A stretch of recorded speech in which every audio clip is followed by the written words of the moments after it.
What is going on, guys? Jacob here, Miami Dolphins Syndicate. We are 1 day away from the NFL drafts, and it's going to be an exciting couple days for the Miami Dolphins. There are a lot of different directions that this Dolphins team can go when it comes to bringing in rookies. There are positions of need.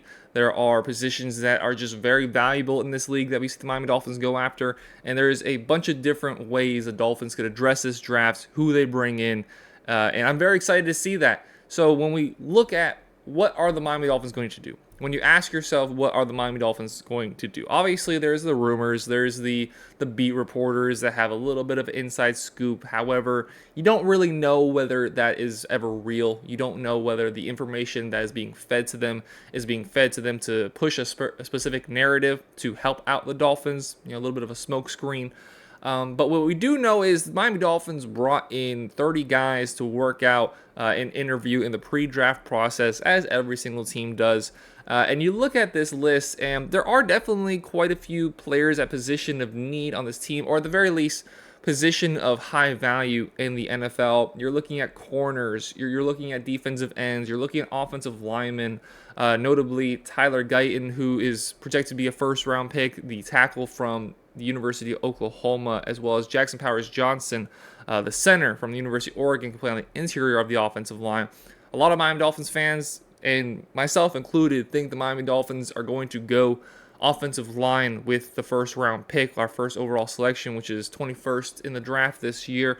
I think it just makes the most sense based off position of need for this Dolphins team. Offensive line is something that you have to get right, and it's going to look very different than it did last year with Robert Hunt and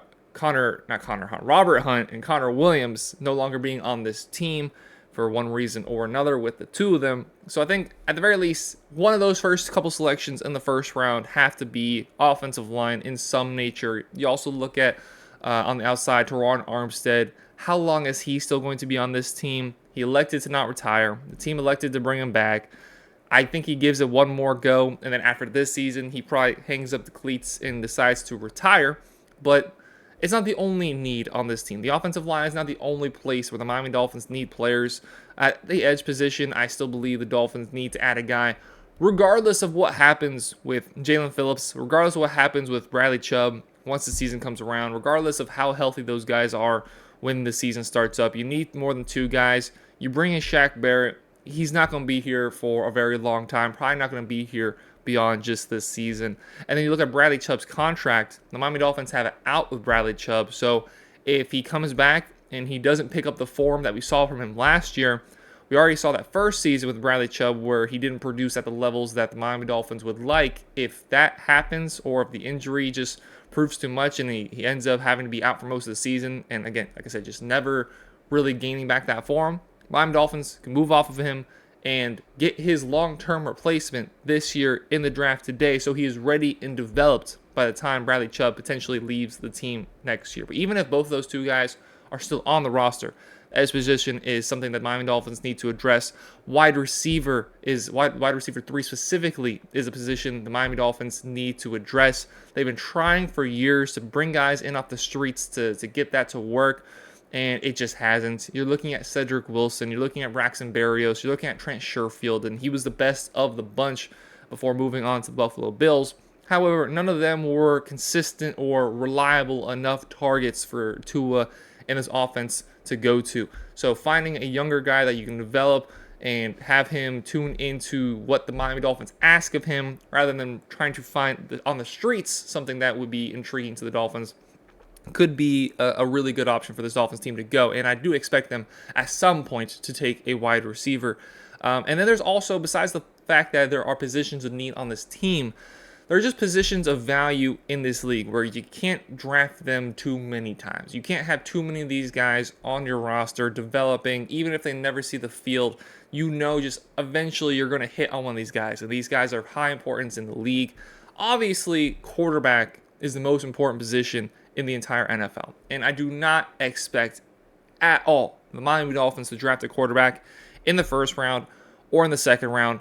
However, it's not a terrible idea to just go out and take a punt for a quarterback every year. Just grab one in the later rounds at the very least, because if they develop into a capable guy, you could either trade them on for more capital, or God forbid something happens with Tua, or it just ends up not working for Tua. You have somebody who's a replacement there and ready to go that you've been able to develop in-house, and now they're ready to step up to the plate. So taking a quarterback, with your 7th round pick, getting a guy like Joe Milton in the later round who has pretty good upside, but God knows what his floor will be, seeing if you can develop him into a guy that maybe down the line is a starter either for the Miami Dolphins or for another team. A position that we do also conveniently need, the wide receiver position. This league has gone so offense heavy and specifically pass heavy, and this Dolphins offense revolves around the wide receivers being healthy, which we saw at the end of last year become a massive problem, and then just being really talented, really quick, to able to get the ball in their hands, be confident that he knows where they're going to be. That chemistry, that dynamic between Tua and his wide receivers is crucial for this offense to work. And to have just as many extremely talented wide receivers on this team would never be a bad thing for the Miami Dolphins. You're looking at the other side of the ball, guys to potentially guard opposing teams' best wide receivers, the cornerback position, the secondary in general. You're looking at Cooper DeJean, maybe that is later on in the first round. Reports today that he could potentially be moving up draft boards. I think it'd be funny. The Miami Dolphins are one of the two teams, or not one of the two teams, one of the only teams I could ever think about in my lifetime that have had 2 white corners on the same team. I think that'd be hilarious. I think that'd be cool. Him and Ethan Bonner. I don't even know actually if Ethan Bonner is still on the team. I'm assuming he is, but I hope he is, and I hope if we get Cooper DeJean, seeing those guys on the field together, that'd be hilarious. But you need guys to be able to stop opposing teams' corners, and we've seen the Miami Dolphins consistently draft guys in the secondary. I think the secondary, as it is pretty strong. It's not great. Obviously, you lose Xavier Howard. Nick Needham last year never got the speed from this injury he sustained the previous season.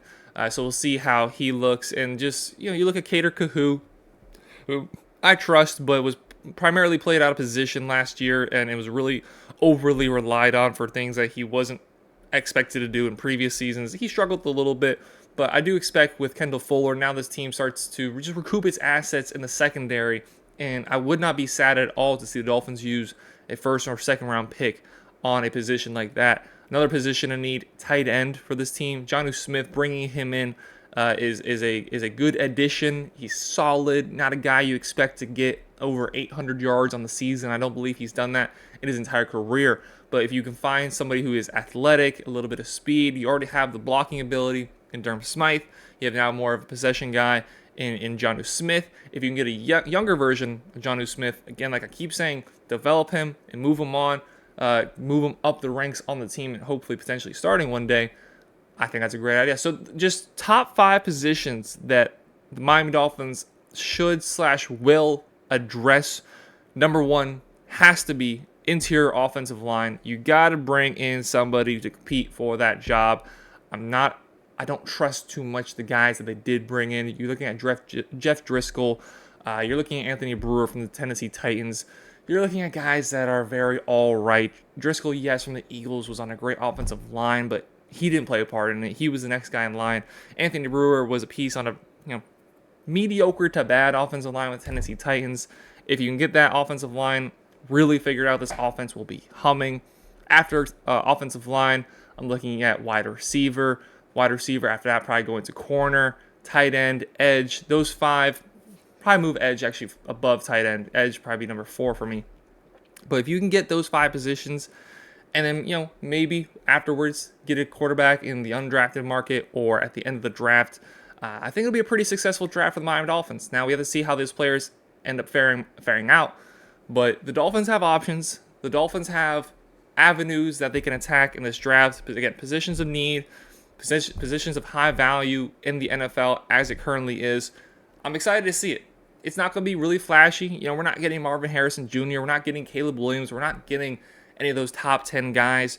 We could end up getting Brock Bowers if he falls to us. And if he falls to us at 21, I am 100% as soon as we are on the clock, smashing that button, hitting Brock Bowers. If I am the GM of Miami Dolphins, without a doubt, in my opinion, I'm taking Brock Bowers. But there are options. There are ways for this Dolphins team to go. There's ways that we can be successful from a whole host of angles entering this draft. So I'm excited. There's not a lot of pressure on this draft class to have to come in and immediately have success like some of these prospects will have to face going to their teams. The Dolphins already have a very well-rounded roster. Now we just need guys to be able to develop and just push us a little bit further and closer to winning a championship, winning the Super Bowl, getting to the Super Bowl, just in general, winning a playoff game. Jeez. But if there's any guys that you'd like to see the Dolphins select, let me know down below in the comments. How do you think the NFL draft is going to go for the Miami Dolphins? Let me know down below in the comments while down there. You already know what to do. Hit that like button, hit the sub button, get down in the comments, interact with people. Have a great day. Be a nice person. Hope you guys enjoy the draft. Have a great rest of your day. Go Dolphins.